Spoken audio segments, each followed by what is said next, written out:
Paper leak मामले पे छात्रों का आंदोलन तो खत्म हो गया, लेकिन हंगामा संसद में क्यों जारी है? ब्रेक पे जाने से पहले बात यहाँ पे आके खत्म हो गई थी, या फिर कह सकते हैं कि विवाद बढ़ गया था प्रियंका गांधी के उस बयान को लेकर के, जिसमें आईआईटी के प्रोफेसर को उन्होंने गौमूत्र विशेषज्ञ कहा था। इसको लेकर अलग अलग दलीलें यहाँ पर दी गई।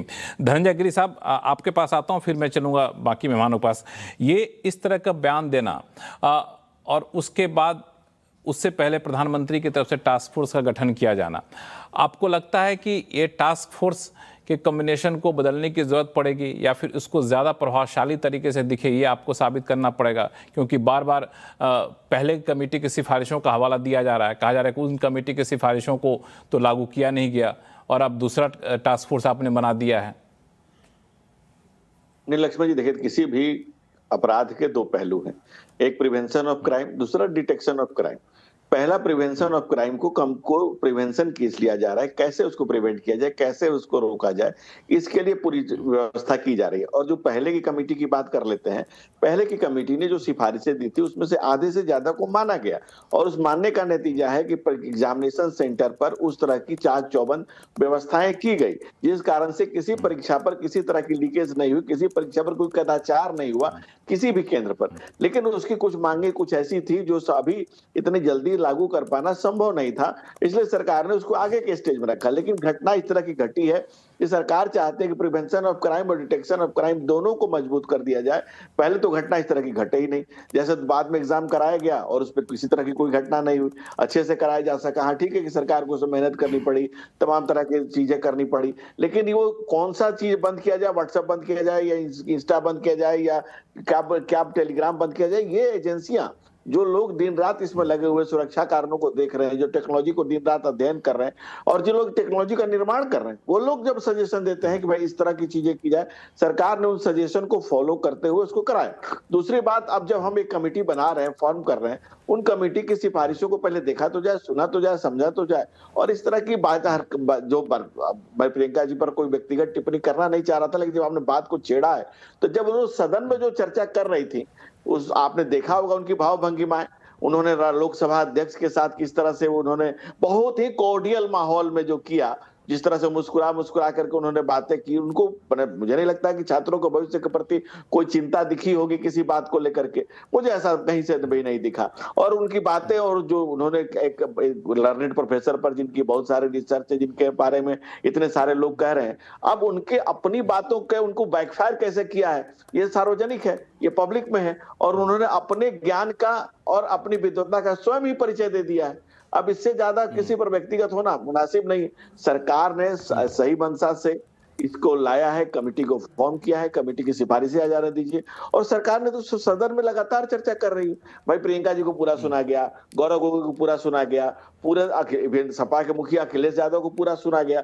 राहुल जी का सिर्फ मकसद हंगामा खड़ा करना था, टू द पॉइंट बात नहीं करनी थी। छात्रों को भविष्य के प्रति राहुल गांधी, बिल्कुल मैं जिम्मेवारी से कह रहा हूं, बिल्कुल कोई चिंता उन्हें नहीं थी। अनर्गल प्रलाप करना पार्टी की मजबूरी है, ये राहुल गांधी के लिए जरूरी है, ये समझना बड़ा मुश्किल काम हो गया है आज के डेट में, और जेनजी के लिए भी पढ़िए नया।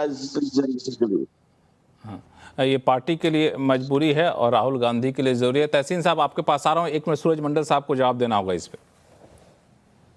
जी बिल्कुल मजबूरी है, क्योंकि जनता की फिक्र है, और जनता की फिक्र और छात्रों की फिक्र जिसको नहीं है, उनकी क्या मजबूरी है ये समझना होगा। ये जो बातें राहुल जी ने अपने भाषण में कही, ये सिर्फ उनकी आवाज नहीं है, देश के तमाम जो युवा हैं जिनको आप जिंजी कह रहे हैं, उनकी आवाज थी। और जहां तक एक मैं क्लैरिफिकेशन से लक्ष्मण साहब देना चाहूंगा कि अभी हमारे प्रोफेसर साहब बोल रहे थे कि छत्तीसगढ़ सरकार ने इतनी गौमूत्र कर दी। देखिए, वहां पर जो गोधन न्याय योजना था, और गोधन न्याय योजना के तहत जो जानते हैं ऑर्गेनिक खेती कैसी होती है, उसमें जो गौमूत्र और गोबर है उसका इस्तेमाल होता है ऑर्गेनिक खेती के लिए और किसानों की आय बढ़ाने के लिए। ये तमाम जो थी, ये कि कोई जो जिस परिप्रेक्ष्य में जो हमारे प्रोफेसर साहब बोल रहे थे, या जो आरएसएस के लोग बोलते हैं कि पीना है, ये करना है, उस परिप्रेक्ष्य में बिल्कुल नहीं था। ये किसानों के लिए था, और अभी भी किसानों के लिए वो योजना छत्तीसगढ़ सरकार ने छोड़ी नहीं है, वो चल ही रही है।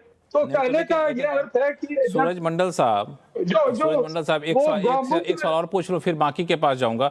आप भी प्रियंका गांधी के उस बयान से सहमत हैं जहां पे उन्होंने आईआईटी के प्रोफेसर को गौमूत्र विशेषज्ञ कह के उनका उपहास उड़ाया? आप सहमत हैं अभी भी उससे? देखिए, आईआईटी के प्रोफेसर आप भी होना शिक्षाविद हैं। हर चीज से ऊपर नहीं उठता है। बिल्कुल, हम लोग, मैं अभी तुरंत रागी साहब बोले कि हम लोग एक साथ ही यूनिवर्सिटी में पढ़ाते हैं। जिस यूनिवर्सिटी में एक प्रिंसिपल साहिबा ने अपने प्रिंसिपल चेंबर को गोबर से पूरे उसको क्या कहते हैं, नीप दिया कि अब वो क्या मंशा थी भगवान जाने। शिक्षा से तो उसका कोई निश्चित तौर से लेना देना नहीं है। इसी परिप्रेक्ष्य में ये टिप्पणी थी, और अगर ये टिप्पणी किसी को आईआईटी के व्यक्तिगत लगी है तो आईआईटी के प्रोफेसर का कि इसमें एग्ज़ाम के रिफॉर्म प्रोसेस में एक सलाहकार के तौर पे, टास्क फोर्स के मेंबर के तौर पे उनको शामिल किया जाना उनकी विद्वता से कैसे लेना देना नहीं है, ये मेरे समझ में नहीं आया। एक मिनट जरा संगीत रागी साहब जोड़े थे, फिर तहसीन साहब आपके पास आ रहा हूँ। संगीत रागी जी संक्षिप्त में बोलिए। हाँ। वो गौमूत्र के विशेषज्ञ इस नाते वो गौमूत्र के विशेषज्ञ हैं, इसके कारण वो टास्क फोर्स में नहीं है। वो आईआईटी के प्रोफेसर हैं, इसके कारण वहां पर हैं।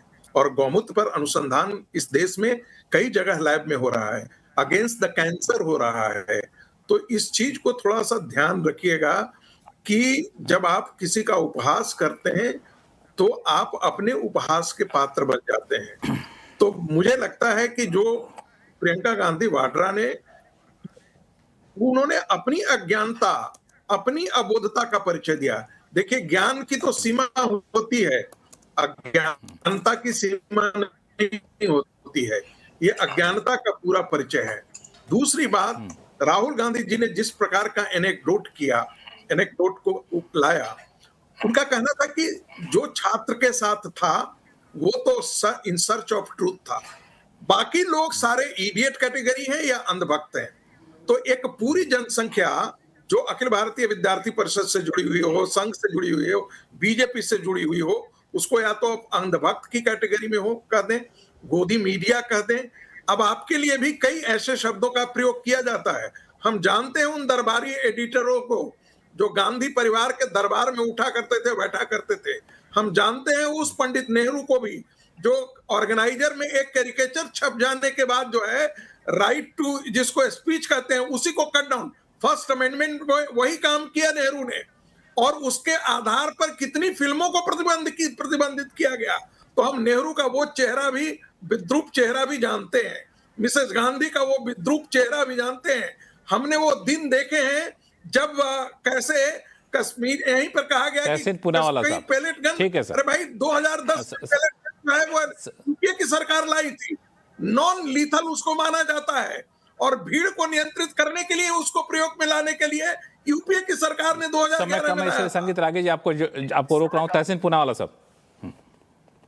सर, अगर पंडित जवाहरलाल नेहरू जी ने right to free speech article 19 में प्रावधान लाया इसको कर्व करने के लिए, कौन रोक रहा है वर्तमान प्रधानमंत्री महोदय को इसे हटाने के लिए? कौन रोक रहा है उनको?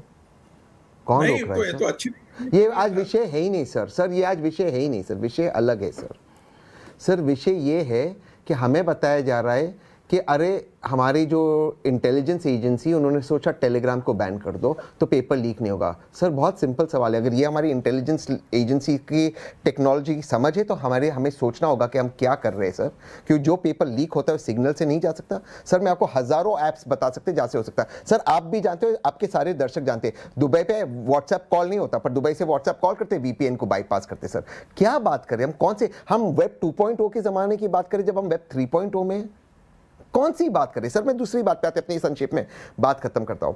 सर फिर से बात यहां पर है कि कुछ छात्रों ने यहां जस्टिफाई किया पैलेट गन का। सर ये दर्शकों के विवेक पे है कि दिल्ली हमारे सेंटर में जहां पैलेट गन कश्मीर और मणिपुर में उसका इस्तेमाल को बंद किया गया है, यहां पर किसके आदेश से हुआ? अगर आप संगीत जी इसको जस्टिफाई कराते, उस DCP जिसने उसको आदेश दिया, या उस SP ने दिया, या वो IB के अफसर ने दिया, उसको सस्पेंड, उसका नाम दे दीजिए कि उन्होंने अक्सर। सर इसके चलाने के लिए सर आज जो लाठीचार्ज होता है वो होना चाहिए घुटनों के नीचे। Sir this are standard protocol. हम एक कौन सी चीज को जस्टिफाई कर रहे हैं सर इस देश में? वाला जी तहसीन हम इसको जस्टिफाई करेंगे सर? नहीं सर, बट सर आप मुझे बताएं, मैं मान लिया पैलेट गन है, बट वो कांस्टेबल ने सर एक सेकेंड, मैं मान लिया वो पैलेट गन था, वो कांस्टेबल ने खुद के हाथ से तो नहीं लिया होगा, या सब इंस्पेक्टर ने? उसने डीसीपी पे सिग्नेचर होता है, डीसीपी ने उसको एक्सेप्ट, दिल्ली तो कमिश्नरेट है, या एसीपी ने किया होगा, या आईजी लेवल के ऑफिसर ने किया होगा क्या सर? संगीत जी, ये तो इन्वेस्टिगेशन के बाद ही पता होगा ना कि डिस्प्रोपोर्शनेट यूज किया गया, उस समय डिस्प्रोपोर्शनेट यूज किया गया या नहीं यूज किया गया। ये तो इन्वेस्टिगेशन के बाद ही हो सकता है ना, या ऐसे ही होगा। और आपने कहा कि कश्मीर में नहीं प्रयोग किया गया है, रोक दिया गया है, ये गलत इंफॉर्मेशन है। कश्मीर के अंदर ही पेलेट गन के लिए 2010 में कानून लाया गया था, कानून में बदलाव किया गया था। और ध्यान रखिएगा, चूंकि 100 से ज्यादा छात्रों की मृत्यु हो गई थी गोलियां चल जाने के कारण, तो भीड़ को नियंत्रित करने के लिए ये लाया गया था। हम लोग का समय खत्म हो रहा है, तो हम लोग को अपनी चर्चा को यहीं रोकना होगा। आप सही मेहमानों का बहुत बहुत धन्यवाद अपना कीमती समय निकालने के लिए। और जैसे जैसे परतें खुलेंगी, हो सकता है और कुछ तथ्य निकल कर सामने आएंगे, लेकिन आवाज अड्डा में फिलहाल इतना ही। देखते रहिए CNBC आवाज। नमस्कार।